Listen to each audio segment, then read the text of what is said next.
Welcome to Global Perspectives, the podcast where we analyze complex global issues through the lens of research and evidence. I'm your host, Woli Tonai, and today's episode explores a question that resurfaces every few years. Are the Olympic Games truly worth it for the cities that host them? This episode draws exclusively from a single credible source, an article published by the American Economic Association titled, "Are the Olympics Ever Worth It for the Host Cities?" Through this study, based on decades of data and economic analysis, we'll explore the real financial consequences of hosting the Olympics, the motivation behind cities' bids, and the rare case when the numbers did actually add up. Let's begin by understanding the cost.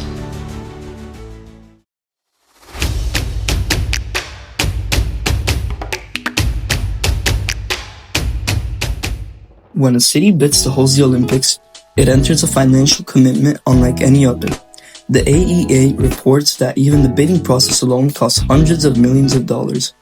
This includes not only presentations and promotional materials, but also planning studies and architectural renderings meant to impress the International Olympics Committee. Once selected, the actual spending begins, and it rarely stays within the original budget. The research shows that host cities must build new stadiums, sport venues, transit systems, housing for athletes, and often expand airport capacity. The direct costs for the recent games have ranged between $5 billion and $15 billion. What's more alarming is how much these projects overrun their budgets. On average, summer games see a 156% cost overrun, while on the other hand, winter games go over budget by around 80%. This isn't the exception, it's the norm.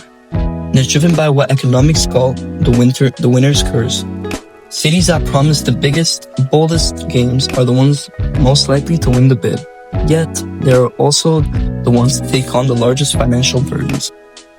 Even worse, many of the expensive venues constructed for the games often become unusable or abandoned shortly after. Maintenance costs remain long after the spotlight fades, leading what some describe as the white elephant infrastructure.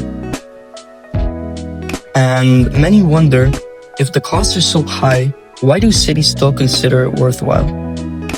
Well, part of the justification comes from the promise of the economic benefits, such as job creation, tourism, foreign investment, and long-term city branding. But the data simply doesn't support these expectations. The AEA article highlights several findings. First, job creation is largely short-term. Most employment stems from construction or temporary services. In cities already near full employment, these jobs simply shift labor from other sectors. Once the games are over, the jobs disappear. Second, the tourism boom is frequently overstated. For example, in Beijing 2008 and London 2012, there were actually fewer international visitors during the Olympics compared to previous years. The Olympic effect on post-game tourism is inconsistent and often negligible. Third, many economic studies show no lasting effect on GDP or national growth. Even when cities do see brief upticks in spending, it is almost never enough to offset the tremendous expenses. For example, in Vancouver, 2010 brought in about $1.5 million in revenue. And in London, 2012, it reached about $3.3 million in revenue. In both cases, these revenues covered only a fraction of the overall cost. So, the belief that hosting the Olympics provide long-term financial gain? It is, in most cases, a myth.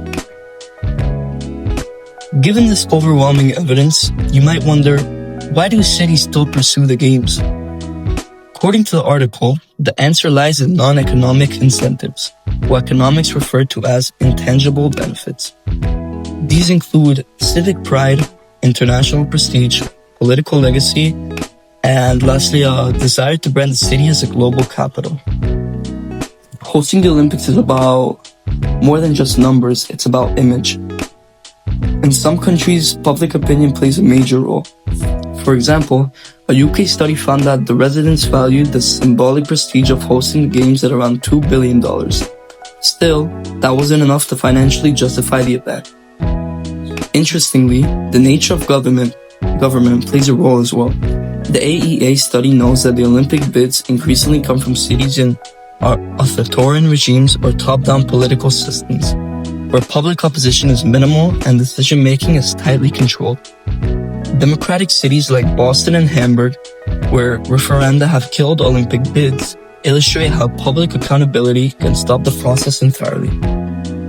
In essence, when cities bid for the Olympics, they often do so not for measurable economic benefits, but for symbolic ones, however fleeting those may be. There is, however, one notable exception to this pattern: the 1984 Los Angeles Olympics.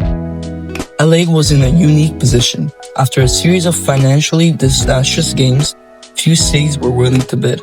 As a result, LA negotiated terms on its own. Here's what they did differently. They used existing infrastructure, they privately financed much of the operation, and they focused heavily on broadcast and sponsorship venues. The result? LA made a profit, estimated at over $250 million. It remains one of the few host cities to walk away with a financial win. But LA's success is difficult to replicate. Most cities don't have the infrastructure already in place. Most don't have the leverage to push back against IOC demands. And the political landscape has changed since 1984. So, what can we take away from all of this? Well, hosting the Olympics is rarely a sound economic decision. The supposed financial benefits, jobs, tourism, growth are often exaggerated. Cities continue to bid largely for prestige, image, and symbolism, not profit. While the games themselves may inspire athletes and audiences worldwide, the legacy they leave behind in host cities is far more complicated and often burdensome. The research is clear. Unless host cities radically change the structure and incentivizes behind the Olympics, the financial risk will continue to outweigh the rewards. Thank you for listening to the Global Perspectives. If you found today's episode insightful, please consider sharing it or leaving a review. If you have not watched the first episode yet, please make sure to do so. Stay curious and stay informed.